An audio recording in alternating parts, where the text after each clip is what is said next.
All right, let's dive right in. Today we are taking a trip down one of philosophy's deepest, weirdest rabbit holes. We're going to explore one of the biggest questions of all. How can you be sure about, well, about anything at all? So let's just start with a simple question.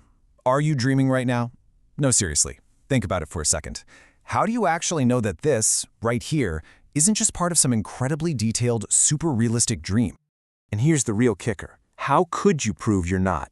I mean, what test could you possibly run? If you pinch yourself, couldn't you just be dreaming that you pinched yourself? See, any proof you can think of could just be another part of the dream. And that little unsettling idea, that's our way into the world of skepticism. Okay, so that little seed of doubt we just planted, that feeling of, wait a minute, am I sure? That is the fundamental tool philosophers use to test the very foundations of our knowledge. And these what-if scenarios, they have a special name. It's called a skeptical hypothesis. This is the skeptic's go-to move. It's basically a story, a thought experiment designed to drive a wedge between how things seem and how they really are. The dream you might be having right now, that's a perfect example. Everything appears totally normal, but in reality, it could all just be a figment of your imagination. And philosophers have gotten really creative with these over the years. You've got the classic dream hypothesis, of course, but then there's the idea of an evil demon, a powerful being whose entire job is to deceive you about everything. Or how about this one? The whole universe, including you and all your memories, just popped into existence 5 minutes ago. And, my personal favorite, the sci-fi nightmare, you're just a brain floating in a vat of liquid and a supercomputer is feeding you this entire reality. Now, these aren't just fun, spooky stories to keep you up at night. They're actually the building blocks for a really serious philosophical challenge. See, skepticism isn't just about being cynical or disagreeing with people. It's a formal argument that questions our most basic claims to know anything at all. And this is what makes it so powerful. Skepticism basically puts all of our beliefs on trial.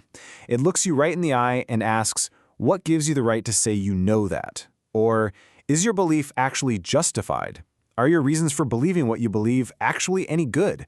It's a full-on assault on the confidence we have in our own minds.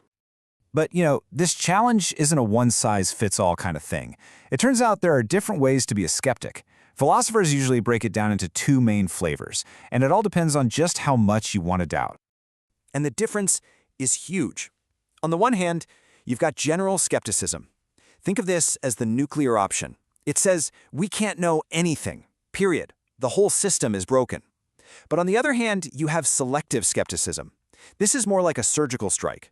It doesn't question everything, just specific areas. So a selective skeptic might say, sure, we can know math and logic, but we can't really know if other people have minds like ours. To really see how this works, let's take a closer look at the skeptic's absolute favorite weapon, the brain in a vat hypothesis. This one thought experiment is behind some of the most powerful arguments against knowledge ever devised. So the setup is pretty simple, but it is terrifying. Imagine your brain was taken out of your body at birth. It's now floating in a jar, being kept alive, and it's hooked up to a massive supercomputer. That computer is simulating your entire life. Every single thing you see, hear, taste, and feel is just an electrical signal being sent to your brain. Now here's the most important part. From your point of view, from the inside, there would be absolutely no way to tell the difference.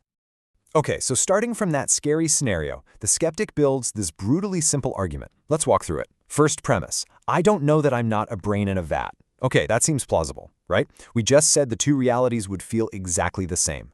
Second premise, if I don't know that I'm not a brain in a vat, then I can't know that I have hands. That also seems right, because if I was a brain in a vat, I wouldn't have hands. And if you accept those two seemingly reasonable premises, the conclusion is inescapable. Therefore, I don't know that I have hands. And just like that, something you feel is completely 100% certain, the fact that you have hands, is suddenly thrown into doubt. It's a really shocking conclusion to get from such simple starting points. And what's really wild is that this one brain in a vat idea is like a Swiss Army knife for doubt. We just looked at the closure argument, but a skeptic could also use it for an underdetermination argument, which basically says all the evidence you have fits the brain in a vat story just as well as the real-world story, so you have no good reason to pick one over the other. Each one of these is a different angle of attack on our claim to know things.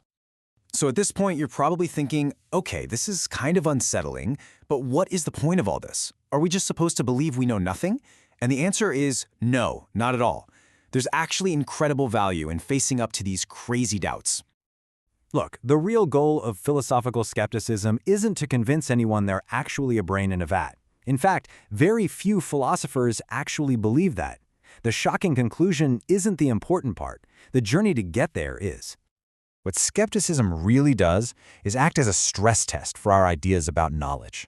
By forcing us to defend our most common-sense beliefs against these wild, extreme scenarios, it makes us get crystal clear about what words like knowledge, justification, and evidence even mean. So by trying to fight back against the skeptic, we're forced to map out our own beliefs and see how they're connected. We have to check how strong our reasons really are. It makes us appreciate just how complex a simple idea like knowing really is. And in the end, wrestling with skepticism, even if you don't agree with it, just makes you a sharper, more careful, and better critical thinker. So, I'll leave you with this to chew on. We've seen that being 100% absolutely ironclad certain about the world might just be out of reach. So if that's true, what's the real difference between actually knowing something and just having a belief that happens to be right by pure luck? That's a question worth thinking about. Thanks for joining this explainer.